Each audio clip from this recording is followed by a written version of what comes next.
For months, your partner keeps bringing up the same thing. Maybe they want more time with you. Maybe they feel like they're carrying too much of the household.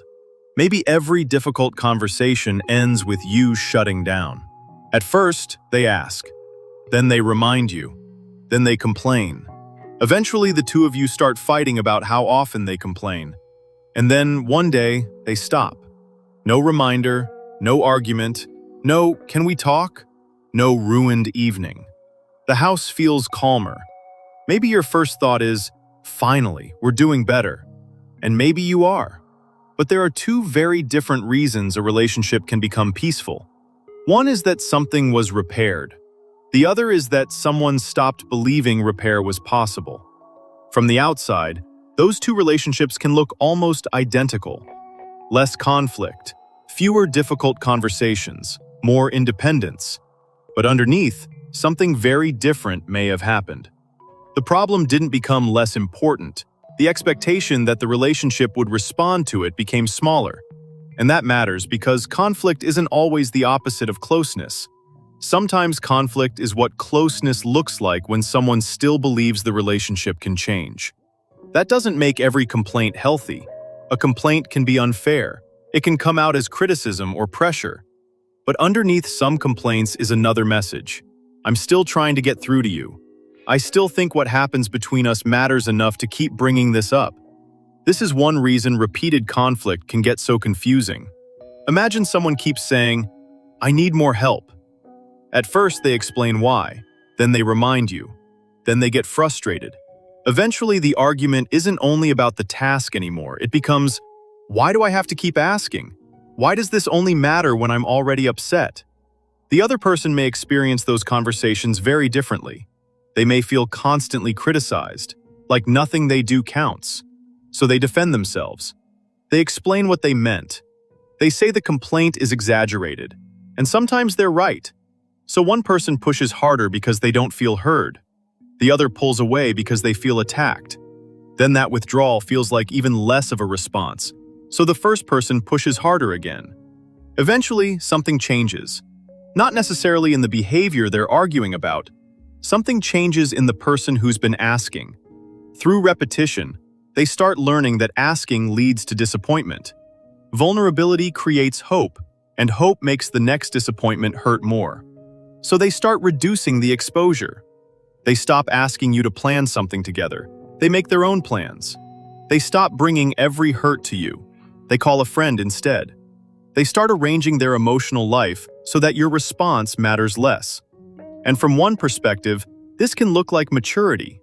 They seem calmer, more self-sufficient, less demanding. They seem to have accepted you. But there's a difference between acceptance and resignation. Acceptance says, "I see this limitation clearly, and I've decided I can live with it without abandoning the relationship." Resignation says, "I've stopped expecting the relationship to help me with this because expecting anything from it hurts too much." Those can look very similar from across the room, and this is where the other partner can feel a dangerous kind of relief. For months, they've felt under pressure, and suddenly, the pressure is gone. So naturally, they may think, whatever the problem was, apparently it wasn't as serious as I thought. But from the other side, the experience may be almost the opposite. The problem didn't get smaller. The relationship got assigned a smaller role in solving it. And the relationship may keep functioning perfectly well. Two people can still coordinate schedules, pay bills, raise children. There may be no dramatic rupture. In fact, the relationship may become easier to operate because one person has stopped asking it to do as much emotionally. It becomes more functional because it's being asked to be less intimate. This doesn't always mean someone is secretly preparing to leave. Some people live like this for years. They stay. They care. But the architecture of the relationship changes. The question is no longer, how do we fix this together? It becomes, how do I arrange my life so this doesn't hurt as much? This is why less conflict by itself tells you very little. Some couples really do get healthier. They learn to talk without escalating. Sometimes a person realizes that what they were asking for wasn't realistic. So the important question isn't, are we fighting less? It's, What showed up in the space where the fighting used to be? After repair, there's usually more relationship, more warmth, more openness, more willingness to depend on each other. The issue can come up without both people immediately bracing themselves. You need fewer protests because you trust the response more. After resignation, there may also be less conflict, but there's less reaching along with it. Fewer requests, fewer bids, less sharing, less desire for the other person to understand, less disappointment because there's less expectation. Resolution creates peace with more relationship in it. Resignation creates peace by asking less of the relationship. And if you want to know which one is happening, the absence of arguments may be the least useful thing to watch. Watch what else disappeared. Did they stop complaining? Or did they also stop saying, "Come sit with me. Can we go somewhere this weekend? Tell me what you think. I had a terrible day. I need you. Can we fix this?" Those small bids matter because they're attempts to bring another person into your experience. They're saying, "Your attention still matters to me." When those disappear along with the criticism, the relationship may have gone quiet in a much more consequential way. And sometimes, that's when the other partner finally notices. Their partner seems more private, more interested in friends. So now they become motivated. They start helping. They plan dates. They say, "I get it now.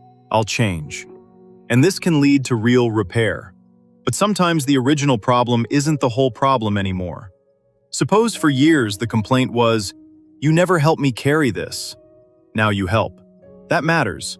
But over those years, another injury may have formed. "I told you again and again that I was overwhelmed, and what I was going through still didn't carry enough weight to move you."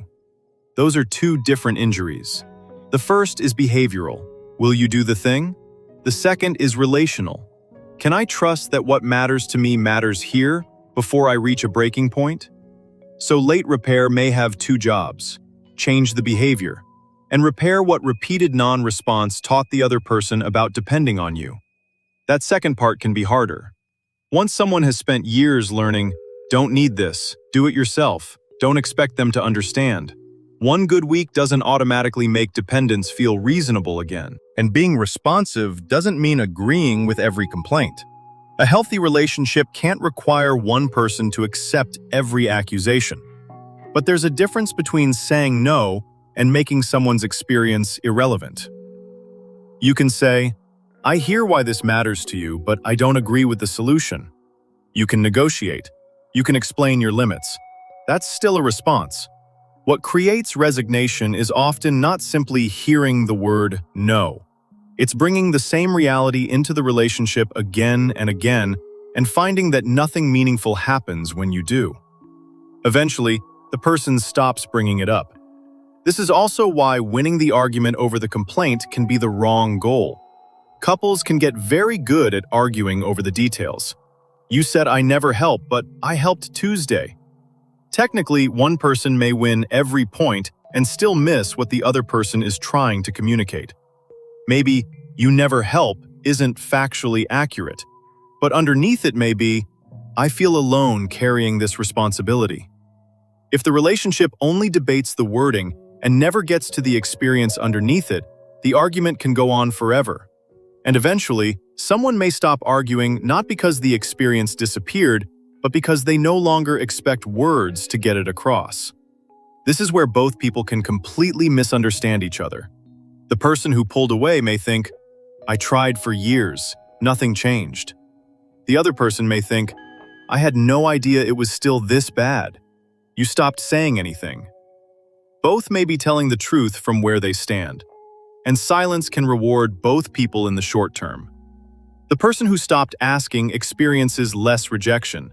The person who felt criticized experiences less pressure. The house gets quieter. The relationship stabilizes. But a relationship can stabilize around distance. So if a relationship that used to be full of conflict suddenly becomes quiet, the silence itself isn't the answer. Maybe something was understood. Maybe someone changed. Maybe the two of you genuinely repaired what kept hurting. That kind of peace is worth protecting. But peace has another version, one where a person becomes easier to live with because they've stopped bringing you the parts of themselves that kept being disappointed. The complaints disappear, but so do some of the requests, some of the reaching, some of the hope. And from the other side, both versions can look almost identical, until you ask what replaced the conflict: more connection or less expectation? A relationship hasn't necessarily healed because someone stopped asking for change. Sometimes the most important question is why they no longer need you to hear them.